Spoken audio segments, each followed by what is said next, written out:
એટલે દોષ ખાલી પરિણામ રૂપે રહે, પણ જાગૃતિ હોય તો તમે ભળો નહીં. સમજાય છે? ના ભળવું એ પુરુષાર્થ છે, સંજોગોને બદલવો એ પુરુષાર્થ નથી. સમજાય છે? બોલો. જય સચિદાનંદ. જય સચિદાનંદ. આપણે ઘણી વાર તમે કહો છો કે મન વચન કાયા પર છે અને પરાધીન છે. તો કોઈ પણ આપણાથી જ્યારે આ જ્ઞાન નહોતું ત્યારે કોઈ પણ ગુનો થઈ જાય તો આપણે પ્રતિક્રમણ કરતા હતા, ગિલ્ટી ફીલ થતું હતું. આ ખોટું છે. કોઈ એક સંજોગો બનાવ બની ગયો તો યાર આ થવું ના જોઈએ, એક પ્રતિક્રમણ પશ્ચાતાપ થતો હતો. હા, હવે જ્યારે જ્ઞાનને સમજી લઈએ પરફેક્ટ કે આ આપણા કંટ્રોલમાં નથી, પર છે ને પરાધીન છે, તો હવે પ્રતિક્રમણ કરવાનું મન થતું નથી. આવ્યું ને ગયું, મારું નથી. એમ જોયું, જાણ્યું, છેદ ઉડાડ્યા, પણ પ્રતિક્રમણ કરવાનું મન થતું નથી. તો એને પ્રોગ્રેસ સમજવો કે શું સમજવું?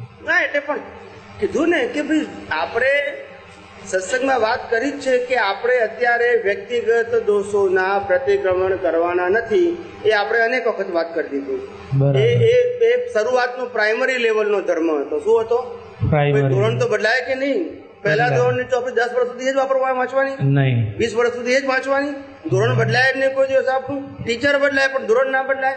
ખરેખર ટીચર ના બદલાય, આપણે વિદ્યાર્થી આગળ જવો જોઈએ. આ તો વિદ્યાર્થી ખસતો નથી, ટીચર આગળ જતા રહેશે, ઊંધું થઈ જાય છે. એટલે આપણને ખબર પડવી જોઈએ. એટલે આપણે હવે ગમે તે પ્રકૃતિમાં ઉદયમાં હોય, રાગવાળા કે દ્વેષવાળા, ક્રોધ માન માયાલોભ કે રાગદ્વેષવાળા સંજોગો ઉદયમાં હોય, આપણે એક જ વસ્તુ હોવું જોઈએ, આત્મહેતુથી, કે આ આત્મહેતુથી આ સંજોગ મને પ્રાપ્ત ન હોજો. એમાં સામાયિક પ્રતિક્રમણ, પ્રત્યાખ્યાન બધું આવી ગયું. તમે સાઇન ના કરો એટલે કેરી ફોરવર્ડ ના થાય. બસ કોઈ પણ સંજોગને તમે સાઇન ના કરો તો કેરી ફોરવર્ડ ના થાય. સિગ્નેચર તમારી હોવી જોઈએ, કારણ કે ભોગવાનું તમારે છે. સારો કે ખરાબ કોઈ પણ અનુભવ હોય, આત્મહેતુથી સહાયક ના હોય કોઈ પણ. આ બાજુ પ્રતિક્રમણ કરવાનું મન બી નથી થતું કે આ બાજુ માન લેવાનું બી મન નથી થતું. બિલકુલ ન્યુટ્રલ.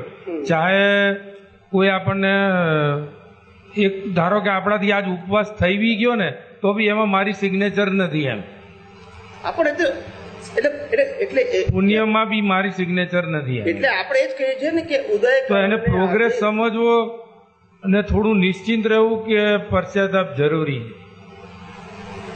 જાણવાનું. પશ્ચાતાપ જરૂરી નથી એવું નહીં કહેવાનું, પણ પશ્ચાતાપ કરવાની સ્ટેજ અંદરથી ભાવના નથી થતી. પશ્ચાતાપ કરવાની સ્ટેજ આપણી પતી ગઈ. હવે શું કીધું? જે ધોરણ પાસ કરી નાખ્યું હોય એ ધોરણની ચોપડી ના ભણવાની હોય આપણે. સમજી ગયો. તેથી આપણે અભણ છે એવું સાબિત થતું નથી. પાસ થઈ ગયા છે માટે ભણતા નથી. બરાબર. શું કીધું? પાસ. 5મા ધોરણમાં પાસ થઈ ગયા પછી છે કોલેજના પીએચડીમાં ભણતા હોય તો એ 5 ચોપડી ફીરથી ભણવાની નહીં. સમજી ગયા? કારણ કે પાસ થઈ ગયા આપણે. શું થઈ ગયા? પાસ. પછી 6ઠાની 7માની એમાં આવે ને. હવે એકની એક ભણો તો શું થાય પછી? એટલે ચોપડી ખોટી નથી, ધોરણ ખોટું નથી. આપણે પાસ થઈ ગયા માટે આપણે જરૂર નથી. બીજાને જરૂર હોય. શું કહીએ છીએ? એટલે નકામું છે એવું એકાંતે નહીં બોલવાનું. મારું ધોરણ બદલાઈ ગયું હોય તો મારે કામનું નથી, એવું વ્યક્તિગત વસ્તુ છે. કેવું છે? જેને જે લેવલ પાસ થઈ ગયું હોય એને એ વસ્તુની જરૂર ના હોય, આગળની જરૂર હોય. પણ તમે પબ્લિકમાં એવું બોલો કે હવે જરૂર નથી ને, તો બધા માટે ના હોય, ખાલી મારા માટે. હા, એટલે એ બરાબર છે. દરેકને હોય, તમે જે પૂછો છો દરેકને વ્યક્તિગત જ હોય. આધ્યાત્મ માર્ગનો પુરુષાર્થ હંમેશા ઇન્ડિવિડ્યુઅલ હોય, પ્રગતિ પણ વ્યક્તિગત હોય, કોઈ કાળે સામૂહિક હોય નહીં, હતી પણ નહીં. જે વ્યક્તિ જે ધોરણ પાસ કરી નાખ્યો હોય એને ચોપડી ના ભણવાની હોય. હવે બીજા ના પાસ થયો તો ભણવી પડે, તો એ સાચું છે. મારી વાત સમજાય છે? એટલે સબ્જેક્ટ ટુ પર્સન છે. શું છે?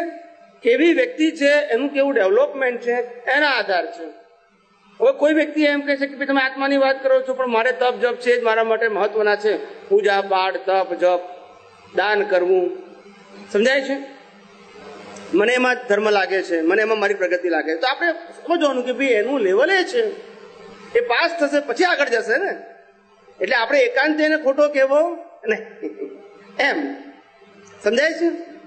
એટલે ભગવાને તો બાળ મંદિરથી મારીને પીએચડી સુધીના બધા જ જીવો માટેના સાધનો આપ્યા.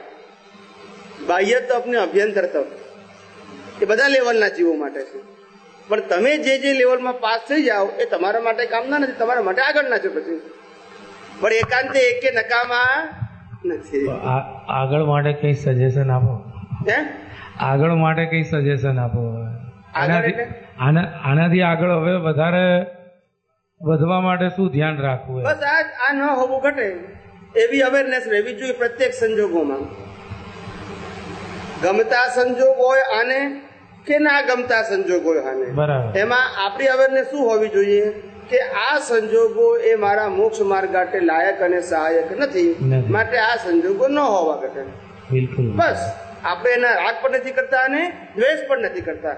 મારે જરૂરિયાત નથી. શું નથી? જરૂરિયાત. બસ સમજાય છે ને? મેઇન સેન્ટર પોઈન્ટ આ આત્મ હેતુ. શું કીધું?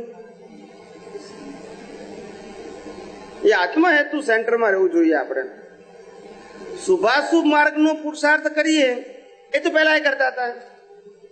કોઈ કે આરતી કરવી જોઈએ તો આપણે કહીએ કે તને એમ લાગતું હોય કે આરતી કરવી જોઈએ તો કરવી જ જોઈએ તારે. શું કીધું?